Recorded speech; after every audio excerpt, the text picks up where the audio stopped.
کا سلسلہ وہیں سے جاری کریں گے. جب یزید نے آپ کو امام سجاد کو اسیر کرنے کا حکم دیا, آپ کو قید کرنے کا حکم دیا, اس کے بعد جب آپ دربار میں پیش کیے گئے تو آپ نے ایک خطبہ بیان کیا تھا. اگر آپ اس خطبے پہ تھوڑی روشنی ڈال دیں. جی خواہر, جب اسیروں کا قافلہ دربار یزید میں لایا گیا, شام کے دربار میں لایا گیا, کوفے کے دربار میں بھی, شام کے دربار میں بھی بیوی نے بھی خطبات دیے ہیں اور مولا سجاد نے بھی خطبات دیے ہیں. مولا سجاد نے وہ فصیح و بلیغ خطبہ بیان کیا کہ جس کو یزید جیسا جابر ظالم چیلنج نہیں کر سکا. مولا سجاد نے سب سے پہلے توحید کا تعارف کروایا, پھر رسالت کا تعارف کروایا, پھر ولایت کا تعارف کروایا. سب سے پہلے کہ خطبہ کس انداز میں دیا گیا کہ مولا کے گلے میں توق ہے, ہتھکڑیاں بیڑیوں میں جکڑے ہوئے ہیں اور ساتھ میں ماں بہنیں پھوپھی کھلے سر ہیں, دربار میں کھڑی ہیں. اس وقت مولا سجاد نے کہا کہ یزید کہ اگر تم مجھے اجازت دے تو ان لکڑیوں کے ڈھیر پر آؤں. یہ نہیں کہا کہ ممبر پہ آ جاؤں, اگر تو اجازت دے تو میں اس پر آ کر کچھ بیان کروں. یزید چاہتا نہیں تھا کہ مولا کچھ بیان کریں, وہ جانتا تھا کہ فصاحت و بلاغت ان کی وراثت ہے اور اس سے پورا دربار جو ہے مروب ہو جائے گا. لوگوں نے کہا کہ یزید کیوں منع کرتا ہے, یہ اتنا نحیف, اتنا کمزور, یہ کیا کہے گا, اس کو اجازت دے دے کہنے دے. جب مولا آئے اور مولا نے کہا کہ میں کس کا بیٹا ہوں, پہلے تعارف کروایا. سب سے پہلے کہا کہ میں زمزم و صفا کا بیٹا ہوں, میں مینا کا بیٹا ہوں, میں اس کا بیٹا ہوں کہ جس پہ سفید براق پہ سوار کروا کے اور راتوں رات مسجد حرام سے مسجد اقصی تک کی سیر کروائی. بتا رہے ہیں مولا کہ یزید سن کہ آخری نبی کو کہ جب معراج نصیب ہوئی ہے, معراج عطا ہوئی, میں اس کا بیٹا ہوں. میں پھر کہا کہ میں اس کا بیٹا ہوں کہ جو جبرائیل جو ملائکہ کا استاد ہے, سدرۃ المنتہا پہ ایک مقام پہ آ کر رک گیا کہ میں اس سے آگے نہیں جا سکتا. اس سے آگے جس ہستی کو پروردگار عالم نے بلایا وہ میرے جد ہیں. پھر مولا سجاد بتا رہے ہیں کہ میں کس کا بیٹا ہوں, میں اس کا بیٹا ہوں, علی مرتضیٰ کا بیٹا ہوں کہ جو کل ایمان ہے, کل کفر کے مقابلے میں کل ایمان ہے, جو علم لدنی کے مالک ہیں. میں اس کا بیٹا ہوں کہ جو سیدۃ النساء العالمین ہے. اپنی دادی کا تعارف کروایا کہ جو تمام عورتوں کی خواتین کی سردار ہے. میں اس کا بیٹا ہوں جو جوانان جنت کے سردار ہیں. جب مولا نے تعارف کروانا شروع کیا تو ایک دربار میں ایک سناٹا سا چھا گیا. مولا نے پہلے فضائل بیان کیے, جب فضائل بیان کرتے رہے اس کے بعد مولا نے کربلا کے مسائل بیان شروع کیے. جب مسائل بیان شروع کیے تو فضائل کی تکذیب کرنا آسان ہوتی ہے. جب مسائل بیان ہوئے تو دربار لوگ رونے لگے اور یزید کو برا بھلا کہنے لگے. اب یزید یہاں پہ گھبرا گیا. اس نے کیا کیا, کہا کہ اذانوں کو بلند کر دو. وہ جانتا تھا کہ مولا جو مسائل بیان کر رہے ہیں کہ اس وقت یہ سب لوگ باغی ہو جائیں گے میرے, اور مسائل ایسا درد ہے اور ان کی فصاحت اور بلاغت ہے ایسی کہ لوگ ان سے مروب ہو رہے ہیں, میرے خلاف ہو جائیں گے. وہ جانتا تھا اور کہا کہ اذانوں کو بلند کیا جائے. جب اذانوں کو بلند کیا گیا تو مولا خاموش ہو گئے. جب خدا کی کبریائی کا نعرہ بلند ہوا, پھر رسول کا بیان ہوا تو کہا کہ یزید سن, یہ جو اذان میں نام لیا جا رہا ہے اشہد ان محمد رسول اللہ, یہ کس کے جد ہے؟ کہا میں اس کا بیٹا ہوں جسے تو اسیر بنا کے اس دربار میں لے کر آیا ہے, ان کی آل کو اسیر بنا کر لے کر آیا ہے, یہ ان کی نواسیاں ہیں. جب یہ کہا تو درباری کا نقشہ ہی پلٹ گیا. اور جب اذانیں بلند ہوئی تو مولا سجاد خاموش ہو گئے, اور جیسے جیسے اذان کے الفاظ بیان ہوتے جاتے تھے اور مولا وضاحت کرتے جاتے تھے, لوگوں نے کہا کہ قسم خدا کی یہ وارث انبیاء ہیں, یہ وارث ہیں اصل, کہ جتنی فصاحت و بلاغت سے انہوں نے بیان کیا ہے. جب یہ نقشہ پلٹ گیا تو یزید گھبرا گیا اور خطبے کو فوراً روک دیا. امام بتانا یہ چاہتے تھے کہ یزید دیکھ لے, میں نے جو کچھ خطبے میں بیان کیا ہے, اگر تجھ میں ہمت ہے تو اس میں سے کسی ایک حصے کو چیلنج کر کے بتا دے. مگر یزید نے کسی بات سے انکار نہیں کیا. یہ نہیں کہا کہ آپ غلط کہہ رہے ہیں, یہ نہیں کہا کہ آپ فضائل بیان کر رہے ہیں یہ جھوٹے ہیں معاذ اللہ. کسی چیز کو چیلنج نہیں کیا, یہاں تک کہ مسائل جو مولا کے خطبے کا ایک خلاصہ تھا کہ مولا جو بیان کرنا چاہتے تھے اپنے بابا کی شہادت کا کہ خون کس طرح بہایا گیا, مولا نے اس اسیری میں رہ کر ایسا خطبہ بیان کیا کہ تمام لوگوں میں بغاوت پھوٹ پڑی تھی. یزید اس وقت سے گھبرا گیا تھا. اسی لیے جب مولا کی جو اسیری کا وقت ہے, کتابوں میں زیادہ تر یہی ملتا ہے کہ 40 قریب تھا جب یزید نے رہائی کا حکم دے دیا تھا. بہت خوب, اور آپ نے ہمیں خطبے کا اصل مقصد بتایا کہ امام سجاد نے کس طرح سے سارے درباریوں کے سامنے اور لوگوں کے سامنے اپنا تعارف کرایا اور اپنے آپ کو پہچانوایا. اب یہاں میرا لاسٹ کویشچن آپ سے یہ ہے خواہر کہ جو مولا کے القاب ہیں سید الساجدین اور زین العابدین کہ آپ اتنی عبادتیں کرتے تھے کہ آپ کو یہ لقب پڑ گیا، تو اس حوالے سے جو آپ نے دعائیں ہمیں بتائی ہیں، آپ کی ایک پوری ایک مجموعہ ہے، اس حوالے سے آپ ہمیں بتائیں کہ کیا کیا دعائیں ہیں جس سے ہم فیضیاب ہو سکتے ہیں۔ جی خواہر، بے شک مولا کے لقب ویسے تو تمام ائمہ اور تمام لوگ عبادتیں اتنی زیادہ کیا کرتے تھے، مگر رسول خدا نے بشارت دی تھی اور کہا تھا کہ میرا قیامت میں میرے ایک بیٹے کو زین العابدین کے نام سے پکارا جائے گا۔ زین العابدین یعنی عبادتوں کی زین، تو وہ لقب جو ہے وہ چوتھے امام کو ملا ہے۔ ویسے تو سبھی عبادت کرتے تھے، مگر اتنی عبادتیں اور سجدے کے جن کے سجدہ ناز کرے وہ سید الساجدین ہیں، اس لیے لقب پڑا مولا کا۔ کہ پانچویں امام کہتے تھے کہ بابا آپ اتنی عبادتیں کرتے ہیں، پوری پوری رات بسر کرتے ہیں، اتنی کسی نے نہیں کی ہوئی، تو کہا کہ بیٹا ذرا صحیفہ لے کر آؤ میرے سامنے، اس میں ذرا جد کی میری نمازیں عبادتوں کو ذرا پڑھ کے دیکھو، کجا وہ اور کجا میں۔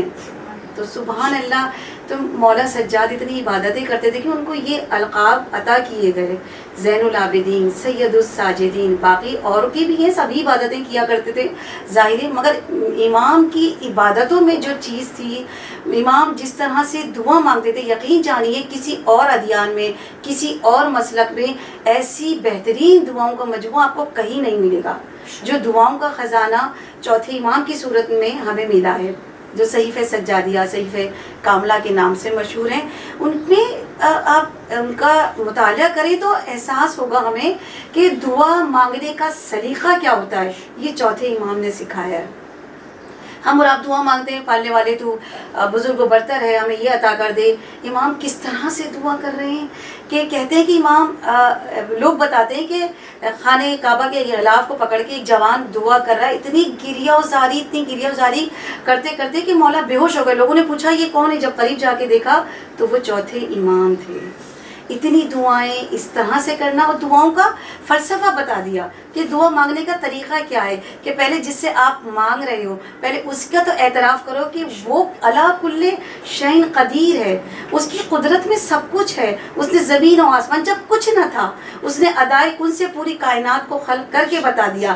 امام سلیقہ سکھا رہے ہیں کہ دعا کس طرح مانگی جائے۔ اے پروردگار، مولا کس طرح دعا کر رہے ہیں کہ پروردگار کہ تیری بارگاہ میں آ رہا ہوں، میں تجھ سے طلب کر رہا ہوں کہ آج رات کے اس پہر میں جب دنیا کے تمام بادشاہ، دنیا کے تمام شہنشاہوں کے دربار ایک وقت میں بند ہو جاتے ہیں، اب اس وقت تمام دربار بند ہیں، مگر پروردگار عالم تیری ذات کے کیا کہنے کہ تیرا دربار اس وقت بھی کھلا ہے، جو آنا چاہے تیرے دربار میں تجھ سے طلب کرتا ہے، اور تو اپنے بندوں کی صدا کو سنتا ہے، بے شک تو سمیع البصیر ہے، تو سننے والا ہے، تو دلوں کے حال کو جاننے والا ہے۔